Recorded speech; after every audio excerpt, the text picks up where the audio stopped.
Hello guys, this is Wits Lounge, learning made easy, and in today's video we are going to be considering a very important concept known as rate law and order of reaction. Don't forget to like, share and subscribe. Now, what is the rate law? The rate law simply states that the rate of a chemical reaction is directly proportional to the concentration of the reactants raised to an appropriate power. And this simply means that if I have a rate law expression, there is a direct proportionality between the rate and the concentration. Note, this concentration must be raised to an appropriate power. Let's express it. If we have a reaction A plus B reacting to give P, and I am to write the rate law expression for this reaction, it's going to be quite simple. If let's say the coefficient of A is X and that of B is Y, the rate law expression is going to be given as R is directly proportional to the concentration of A multiplied by the concentration of B. However, they have to have appropriate powers. The power for this is M and N. Notice that I did not use the stoichiometric coefficients as these powers. Yes, so have that in mind. In writing your rate law expression, you don't necessarily use your stoichiometric coefficient. Now, there is a condition where this stoichiometric coefficient can be used in writing this expression, and that condition is when a process is said to be elementary. The note to take is the appropriate power is independent of the stoichiometric coefficient. However, if the reaction is said to be elementary, the powers are equivalent to the stoichiometric coefficient. So once you see in a question that this is an elementary process, it simply means that the powers in the rate law expression will be equivalent to the stoichiometric coefficient. Okay, so what do I mean by that? If we have this expressed and they tell you what is the rate law expression for this thing, and if it is an elementary process, once they mention elementary process, just know that the rate is proportional to the concentration of the reactant raised to the power of their stoichiometric coefficient. So here will be raised power X, here will be raised power Y. Note, this is only when they say that the process is an elementary process. Besides that, you don't have to use the stoichiometric coefficient. Now, the question is, these two numbers over here, what do they actually represent? They are what we refer to as the order of the reaction. We will get to explain them further, but before that, let's finish up this equation. Now, if we are to complete this, we will need to introduce a constant. R will now be equals K multiplied by the concentration of A raised power M multiplied by the concentration of B raised power N. This K here is what we call the rate constant. So anytime you are asked to write a rate law expression, this is actually what you have in mind for the rate law expression. The things you need to write the rate law expression are the rate of the reaction, the rate constant, concentration of the reactions, and the order of the particular process. Okay, having said that, we would now describe the order of a reaction.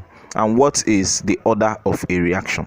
The order of a reaction can simply be defined as the power dependence of rate on the concentration of all reactants. That is to say, those power you find on the concentration in a rate law expression. As you can see, the M and the N in this case is what represents the order of the reaction. Okay, now the second way of describing the order is that the order of a reaction represents the number of species whose concentration directly affects the rate of a reaction. So what that means is, if you say a reaction is zero order, it means that no species affects the rate of reaction. If you say it is first order, it means that only one species affects the rate of a reaction. If you say it is second order, it means only two species, third order, and so on and so forth. So have that in mind. The order simply describes how many species affects the rate of a reaction. Okay, let's get into proper definitions of these orders of reaction. So a zero order reaction is a chemical reaction wherein the rate does not vary with the increase or decrease in the concentration of the reactant. Simply put, a zero order reaction is a reaction in which the concentration of the reactant does not affect the rate. So once you have a change in the concentration of the reactant, it does not affect the rate in any way. Let's use an illustration to help us understand this a little bit. Imagine, for instance, we have a particular process. Let's say we are dealing with the concentration of X, and then this is basically the rate of the reaction measured in molarity per second. Okay, so with that said, if the concentration, which is measured in molarity, used to be 0.01 and here used to be 1.2, and then it changed to 0.02, and here is still 1.2. It changed to 0.04. Here is still 1.2. Notice something: the concentration is changing, but the rate is not changing. Once concentration is changing and it's not affecting the rate, automatically it is a zero order process. So the power of this concentration would be 0. So I hope that was understood. Let's go to the next one, which is the first order reaction. The first order reaction. Now, if the concentration of a substance is increased and the rate increases by that same factor, it is said to be a first order reaction. What does this mean? If, for instance, I increase the concentration by 1 and the rate increases by 1, first order. If you increase by 2 and the rate increases by 2, first order. If you increase by 4 and the rate increases by that same factor, once you increase the concentration by a factor and the rate increases by that same factor, it is said to be first order. Okay, let's look at what it means. Let's consider this experiment to help us understand the first order of a reaction. So imagine you have an experiment where the concentration of X is given by the following values. The concentration is measured in molarity or mole per dm cube. You have 0.02, 0.04, 0.08, and then the rate increased from 1.2 to 2.4 to 4.8. If you want to know if this is a first order or whatever order, the first thing you need to find is the factor of increase. If it is first order, the factor of increase in the concentration will be the same thing as the factor of increase in the rate. So the question is, how do we find the factor of increase? Very simple. You simply do the experiment 2 divided by experiment 1, or final divided by initial. So that's going to be 0.04 divided by 0.02, and you have that the factor of increase is going to be 2. That is for this concentration. Now let's find the factor of increase for our rate. Same thing. 2.4 divided by 1.2, and this is also 2. Now, this is a first order reaction. Why? The factor of increase in the concentration is exactly the same thing as the factor of increase in the rate. Hence, what are we going to call this? A first order reaction. Okay, so let's go to discuss the second one, which is a second order reaction. If the concentration of the substance is increased by a factor and the rate increases by that same factor, but this time raised to the power of 2, it is a second order reaction. Let's see what this actually means. So what we are considering to know the order is the power to which the factor is raised. Let's take this all out.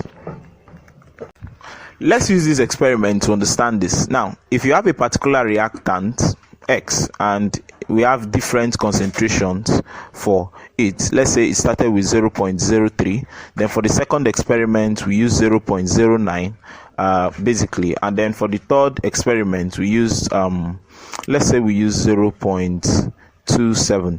Now if you consider the rate increase, let's say rate which is measured in molarity per second, the initial concentration or the initial rate was 0.1, and then it became 0.9, and after a while it became 8.1. Now let's get to work.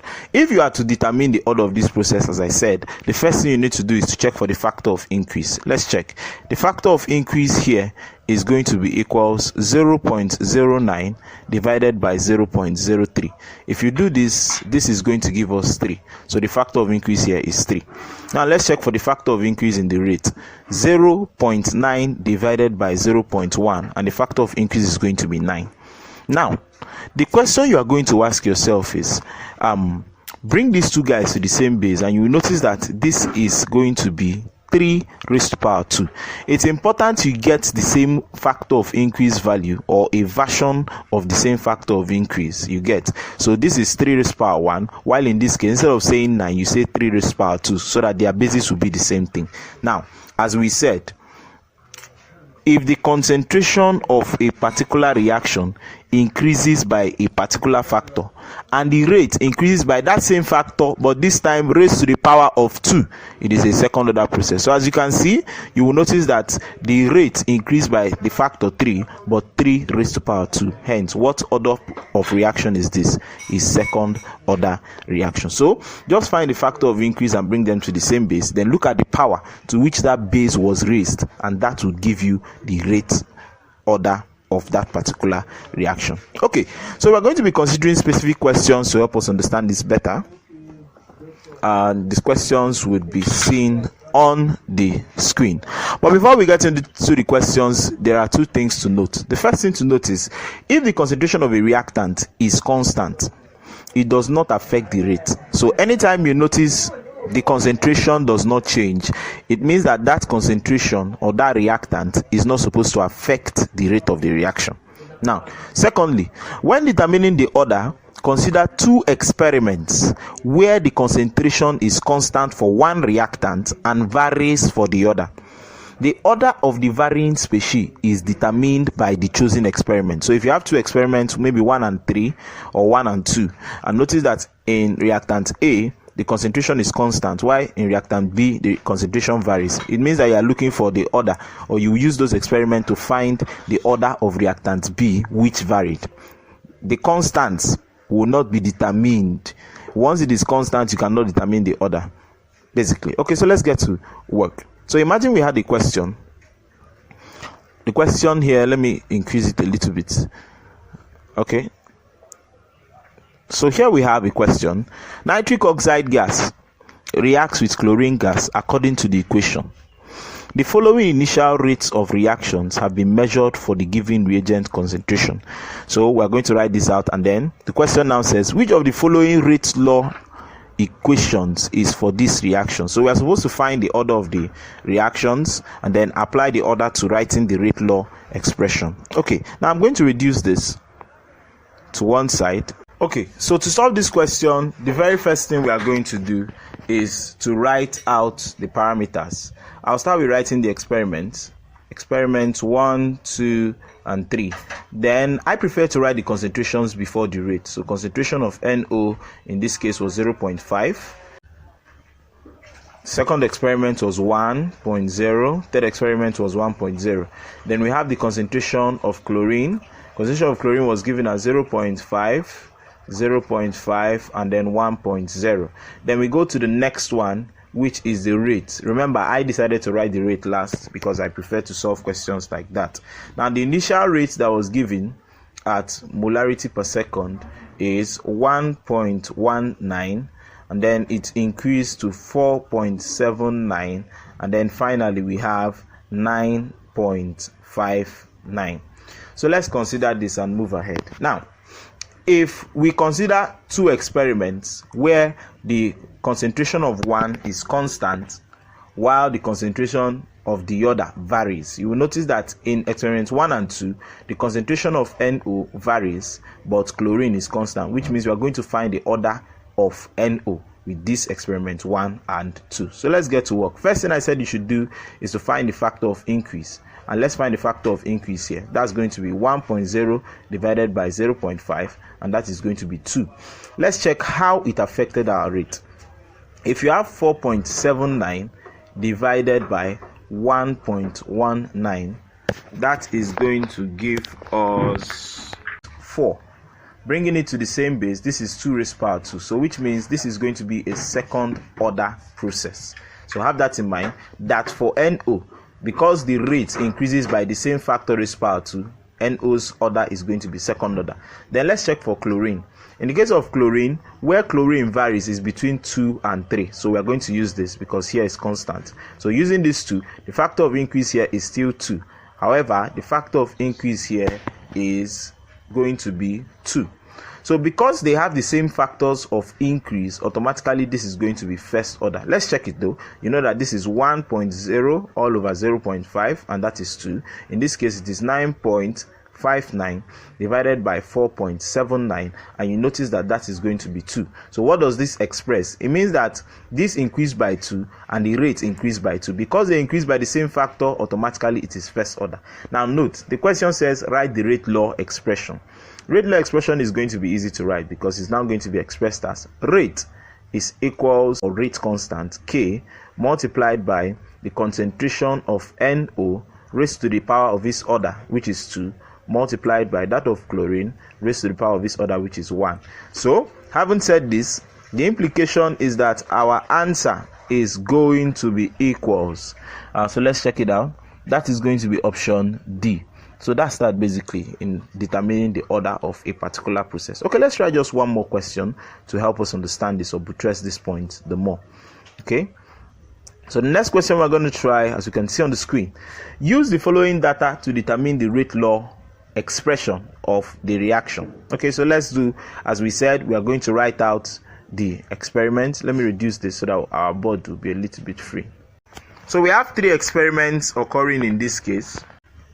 So we have experiment 1, 2, and 3. The initial concentration of NO was given as 0.021, second experiment 0.021, third experiment 0.042. Okay, then for concentration of hydrogen, the initial concentration is 0.065. Here we have 0.260, and here we have 0.065. Then finally, the rates, initial rates, which were measured in molarity per minute, is expressed as 1.46 for the first reaction, 1.46 for the second, and then 5.84 for the third. So let's get to work now. So we have experiment 1 and 2. NO is constant, but hydrogen varies. So we're going to check for the order of hydrogen. Now, what is the factor of increase between 0.065 and 0.26? Let's do that. So that's going to be 0.260 divided by 0.065, and this is going to give us 4. So the factor of increase in the concentration of hydrogen is 4.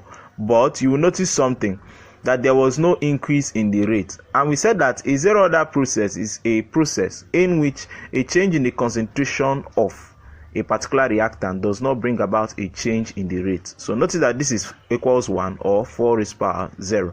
So notice this is going to be a zero order reaction. Why? The concentration changed, but the change in concentration did not bring about a change in the rate. Okay, having said that, we check for the second one. So in the second experiment, we have that where hydrogen is constant is in 1 and 3. You get hydrogen is constant in 1 and 3, but varies with NO in 1 and 3. So NO varies in 1 and 3, but hydrogen is constant in 1 and 3. So we're going to use experiment 1 and 3. So using that, let's check for the factors of increase in NO between here and here. So that's going to be 0.042 divided by 0.021, and that is going to be 2. So the factor of increase in NO concentration is 2 between experiments 1 and 3. So let's find the factor of increase in the rate between experiments 1 and 3 to determine the order, and that is going to be 5.84 divided by 1.46, and when you do that, this is going to be 4. If you have this as your answer, you have 4 here. What is the implication? The implication is that this 4 is equivalent to 2 raised to power 2, which means that the order with respect to NO would be a second order reaction. Why? It increased by the same rate, but this time around by the same factor, but the factor of the increase in the rate was raised to the power of 2. A reaction is said to be second order if the concentration increases by a particular factor and the rate increases by that same factor raised to the power of 2. So if you noticed here, we had 4 as our factor of increase in the rate, but this 4 is exactly equals 2 raised to power 2. That's why we took the power here, and that power is what gave us the order.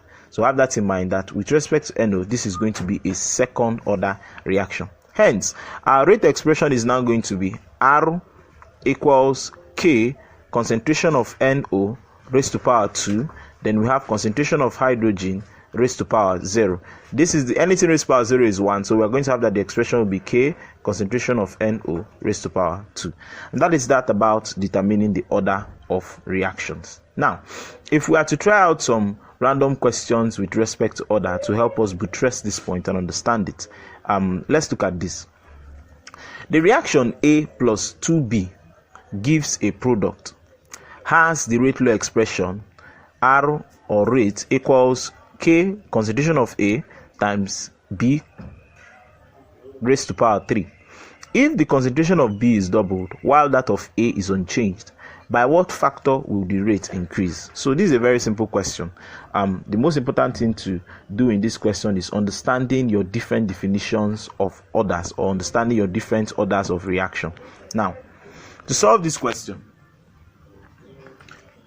in this question we are told that R was expressed as equals K concentration of A and then B concentration raised to power 3, which means this is a first order with respect to A and a third order with respect to B. So let's get to work. If we are going to consider the concentration of A, they said that the concentration of A did not change, which means it will not affect the rate. So note that if the concentration is constant, it does not affect the rate. Okay. On the other hand, they now told us that the concentration of B, which is a third order, was doubled. So if the factor of increase in the concentration is doubled for a third order, it means that the rate would be increased by that same factor, but this time around raised to the power of 3. And you have that the rate will increase by 8. So have that in mind. That's basically how to solve this question, which means that the answer to our question is going to be D, which is option. That's 8 by a factor of 8, which is option D. Let's try out another question to help us understand this and then move ahead. Okay. The next question we're going to consider is the reaction A plus 2B to give a product was found to follow the rate law R equals K concentration of A raised to power 2 and then B. Predict by what factor the rate of the reaction will increase when the concentration of A is doubled and the concentration of B is tripled at a constant temperature. Okay, let's consider this. So the first thing I do is to write out the rate expression. So that's R equals K concentration of A raised to power 2 and then concentration of B. Now they told us that the concentration of A raised to power 2 in this case is a second order. So how will it affect the rate? The concentration of A was doubled while that of B is tripled. So the implication is that we are going to increase the factor by 2. Because this is a second order, it means that the rate will increase by that same factor raised to power 2. So which means the rate increase with respect to A is by 4. Then let's check with respect to B. B is first order, and then we were told that B increased by a factor of 3. It was tripled. Because it's first order, the factor of increase in the concentration will be exactly the same thing as the factor of increase in the rate, so 3. Which means if we are going to combine these two, combining the two rate effects, it is going to be equals, total rate will now be equals 4 times 3. So this is going to be 12. So have this in mind, that the factor of increase as a result of a combined effect of concentration of A and B with respect to their orders is going to give us 12. And 12 is option C. I hope this video was helpful in your understanding of the rate concept. This is Wits Lounge, learning made easy.